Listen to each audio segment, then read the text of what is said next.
Marketing చేసుకోవడానికి మాకు help అయింది, అడ్వాంటేజ్ అయింది. బీన్స్ వాడతారా మీ ఐస్ క్రీమ్? మరి ఐస్ క్రీమ్ షెల్ఫ్ లైఫ్ ఎలాగిచ్చావురా?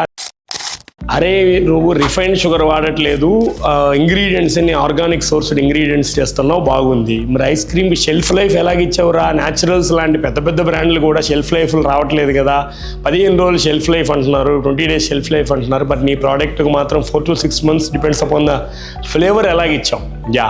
నేను వేరే బ్రాండ్ల గురించి మాట్లాడను కానీ గోంద్ గమ్, బాదం బంక అంటారు తెలుగులో, ఆల్మండ్ పిసిన్ అంటారు.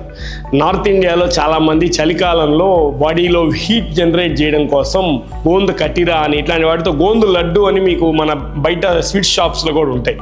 సో ఆ గోందుని నేను వాడాను. గోర్గమ్ అనే ప్రోడక్ట్ ఉంది, ఇట్స్ అన్ ప్లాంట్ ప్రోడక్ట్. చూడడానికి చిక్కుడుకాయ బీన్స్ లాగా ఉంటుంది. నేను నా స్టోర్లో ఇంగ్రీడియంట్ స్టోరీలో పెట్టినప్పుడు ఇది బీన్స్ వాడతారా మీ ఐస్ క్రీమ్లో? కాదు, బీన్స్ లాగా ఉంటుంది చూడడానికి. It's an directly not edible product, process చేసిన మా ప్రోడక్ట్ మాత్రమే ఇంగ్రీడియంట్ కింద వాడచ్చు. ఆ ప్రోడక్ట్ కూడా నేను ఐస్ క్రీమ్లో వాడతాను.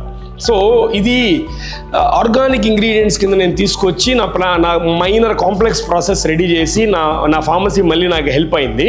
సో నేను వాడిన తర్వాత నేను ట్రేడ్ మార్క్ అని చెప్పి మనకు తెలిసిన వాళ్ళు మన ఐస్బర్గ్ కంపెనీకి ట్రేడ్ మార్క్స్ అన్ని వాళ్ళే చేస్తారు, శ్రీనివాస్ మధ్యపాటి అని ఈవా కంపెనీ.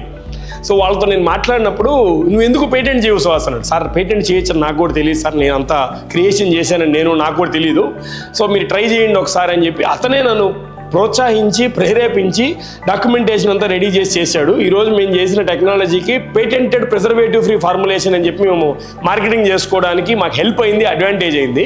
సో ఎస్, మేము గోంద్ గమ్ అండ్ గోర్గమ్ వాడతాం మా ఐస్ క్రీమ్లో, which acts as a preservative for ice cream. That is not a preservative, but మా ప్రోడక్ట్ అలా ఇస్తుంది. సింపుల్ టర్మ్స్లో మీకు అర్థమయ్యేటట్టు చెప్తాను. మీకు ఆవు పిండి మెంతి పిండి ఆవకాయలో వాడతారంట, ఆవు పిండి మెంతి వల్ల మనకి టేస్ట్ ఏదైనా తెలుస్తుంది, ఎంత క్వాంటిటీ వాడతాం. It acts as a preservative. అలానే నా ప్రోడక్ట్లో కూడా అది అడ్వాంటేజ్ అయింది. నెక్స్ట్ ఇంకా మీదట మిగిలిన ప్రోడక్ట్స్ అన్నిటి గురించి కూడా బిట్ బై బిట్ మనం మాట్లాడుకుందాం. Thank you.